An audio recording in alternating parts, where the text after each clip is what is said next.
Hi అండి. ఈరోజు మనం ఈ వీడియోలో ఇంట్లో ఉండే వాటితోనే చాలా ఈజీ అండ్ టేస్టీగా బిస్కెట్స్ని ఎలా చేయాలో చూపించబోతున్నాను. ఒక 20 నిమిషాల్లోనే ఎంతో టేస్టీగా బిస్కెట్స్ని ప్రిపేర్ చేసుకోవచ్చు. చాలా క్రంచీగా చాలా బాగుంటాయి. చూడండి సాఫ్ట్గా ఎంత బాగా వచ్చాయో. మరి లేట్ చేయకుండా ఈ టేస్టీ గోధుమ పిండి బిస్కెట్స్ని ఎలా ప్రిపేర్ చేసుకోవాలో చూసేద్దాము. చేయండి. ముందుగా మనం ఏదైతే కప్పు తీసుకున్నామో ఇంగ్రీడియంట్స్ అన్నీ కూడా అదే కప్పుతో మెజర్ చేసుకోవాలి. 3/4 కప్పు చక్కెర అయితే తీసుకోవాలి. మిక్సీకి వేసి మెత్తగా పౌడర్ లాగా చేసుకోవాలన్నమాట. ఇందులోకి టేస్ట్ కోసం ఒక 2 యాలకులను అయితే వేసాను. ఇలా ఫైన్ పౌడర్ లాగా మెత్తగా అయితే దీన్ని పౌడర్ లాగా చేసుకోవాలి. తర్వాత 1 కప్పు అంటే మనం చక్కెర ఎంత అయితే తీసుకున్నామో అంతే కప్పు ఆయిల్ తీసుకొని మెత్తగా గ్రైండ్ చేసుకోవాలి. దీని ప్లేస్లో నెయ్యి కూడా యూస్ చేసుకోవచ్చు. నేనైతే ఆయిల్ వేసాను, నెయ్యి వేయలేదు. చూసారు కదా, ఈ విధంగా అయితే మనం మిక్సీ పట్టుకోవాలి. ఇప్పుడు దీన్ని ఒక మిక్సింగ్ బౌల్లోకి తీసుకొని మొత్తం అంతా అందులో వేసేయాలన్నమాట. ఇప్పుడు ఇందులోకి 1 కప్పు గోధుమ పిండి తీసుకున్నాను. అదే కప్పుతో 1/2 కప్పు శనగపిండి తీసుకున్నాను. 1 స్పూను ఇది ఉంటుంది కదా ఉప్మా రవ్వ, అదైతే 1 స్పూన్ తీసుకున్నాను అనమాట. చిటికెడంతా సాల్ట్ కొంచెమే వేయాలి, మళ్ళీ టేస్ట్ తేడా వచ్చేస్తుంది. 1/2 స్పూను సోడా ఉప్పు, 1/2 స్పూను బేకింగ్ పౌడర్ వేయాలి. ఇలాగా మెత్తగా కలుపుకోవాలన్నమాట. అంటే స్మూత్గా కలుపుకోవాలి. ఎలా పడితే అలా కలిపితే మనకి అంత క్రంచీగా రావు. ఇలా చేత్తో నెమ్మదిగా కలుపుకుంటూ ఒక ముద్ద అయ్యేలాగా బాగా కలుపుకోవాలన్నమాట. ఈ బిస్కెట్స్ని మైదా పిండితో కూడా చేసుకోవచ్చు, కానీ మైదా హెల్త్కి అంత మంచిది కాదు కదా. గోధుమ పిండితో చేసుకోవడమే మంచిగా ఉంటుంది. ఇంక ఈ విధంగా అయితే బాగా సాఫ్ట్గా కలుపుకోవాలి. అంటే లూజ్గా కలుపుకోవాలన్నమాట. చపాతీ పిండి కంటే కొంచెం గట్టిగా ఉండేలాగా కలుపుకోవాలి. మనకి ఇందులో ఆయిల్ అంతా వేసాం కదా, అదంతా కరెక్ట్గా సరిపోతుంది. మీకు ఒకవేళ సరిపోకపోతే మరీ గట్టిగా వస్తే కొంచెం నెయ్యిని కానీ ఆయిల్ని కానీ యాడ్ చేసుకోండి. మరీ లూజ్గా అయితే కొంచెం గోధుమ పిండిని యాడ్ చేసుకోవచ్చు. చూసారు కదా, మన కన్సిస్టెన్సీ అయితే ఈ విధంగా ఉండాలి. ఇలా విరిస్తే ఊరికే అలా విరిగిపోవాలన్నమాట. చూస్తున్నారు కదా, ఈ విధంగా అయితే ఉండాలి. ఇలా మళ్ళీ ఇంకోసారి కలిపేసి మూత పెట్టేసి ఒక 5-10 నిమిషాలు అలా వదిలేయండి. ఇప్పుడు మూత తీసేసి మళ్ళీ ఇంకొక నిమిషం అలా కలుపుకొని మనకి ఎంత సైజు అయితే ఉండలు కావాలో బిస్కెట్స్కి అంత సైజు తీసుకోవాలి. మీకు అన్నీ ఒకటే సైజు రావు అనుకుంటే ఏదన్నా మూత లాంటిది ఉంటుంది కదా, దాంతో అయితే కొలుచుకోండి.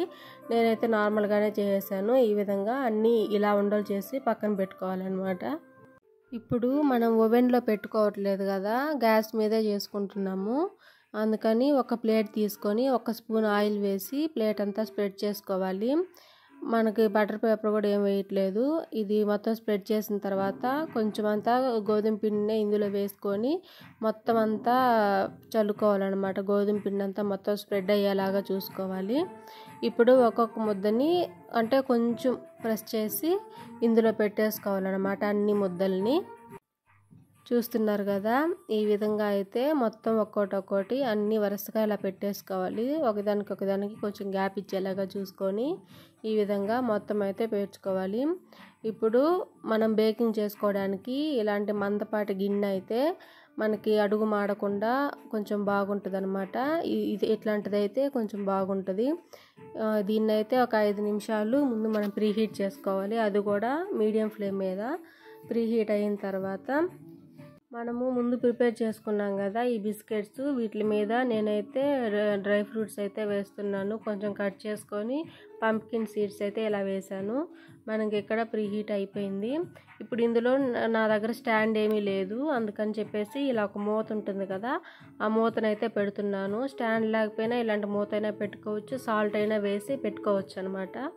ఇప్పుడు ఆ బిస్కెట్స్ని దీని మీద మధ్యలోకి పెట్టుకోవాలి. అంటే అంచులు తగలకుండా మధ్యలోకి పెట్టుకోవాలన్నమాట. మూత పెట్టేసి వదిలేయకుండా మధ్యలో చూస్తూ ఉండాలి, లేకపోతే మనకి మాడిపోతుంది అనమాట. ఇంక నేనైతే ఒక 15 మినిట్స్ తర్వాత అయితే తీసి చూశాను. నాకు ఇంకా అసలు ఏం బేక్ అవ్వలేదు. చూసారా, ఎట్టబెట్టావు అలాగే ఉన్నాయి. ఇంకా మళ్ళీ మూత పెట్టేసి క్లోజ్ చేసి మళ్ళీ ఇంకొక 5-10 నిమిషాల తర్వాత చూద్దామని చెప్పేసి మళ్ళీ మూత పెట్టేశాను. మళ్ళీ ఒక 5-10 నిమిషాల తర్వాత చూసారు కదా ఎలా అయిపోయిందో. అంటే కొంచెం 5 నిమిషాలు ఎక్కువ అయిపోయింది, అయినా పర్లేదు బాగానే వచ్చాయి. అడుగైతే కొంచెం మాడింది, బాగానే ఉంది. ఇప్పుడు వీటిల్ని పూర్తిగా చల్లారేదాకా తీసి బయట పెట్టుకోవాలి. పూర్తిగా అంటే వేడి మీద తీస్తే మనకి ఇవి విరిగిపోతాయి అన్నమాట. ఇంకా అందుకని చెప్పి పూర్తిగా చల్లారిన తర్వాత తీసి ఒక్కొక్కటి తీసుకొని పెట్టుకోవాలి. చూసారు కదా ఎంతో టేస్టీగా గోధుమ పిండితో బిస్కెట్స్ రెడీ అయిపోయాయి మనకి. చూసారా చాలా క్రంచీగా, అడుగును కొంచెం మాడింది. ఫస్ట్ టైం కాబట్టి అలా ఉన్నాయి, నెక్స్ట్ టైం చేస్తే బాగా పర్ఫెక్ట్గా వస్తాయి. చూసారు కదా ఎంత గుల్లగా ఎంత బాగా వచ్చాయో, సాఫ్ట్గా వచ్చాయి, చాలా క్రంచీగా. టేస్ట్ కూడా చాలా బాగుంది, అడుగు మాడినా కూడా. నాకైతే నచ్చింది. మీకు ఇంకా మరిన్ని వీడియోస్ కావాలి అంటే వంట వీడియోలు, నా ఛానల్ని సబ్స్క్రైబ్ చేసుకోండి. థ్యాంక్ యూ ఫర్ వాచింగ్ అండి.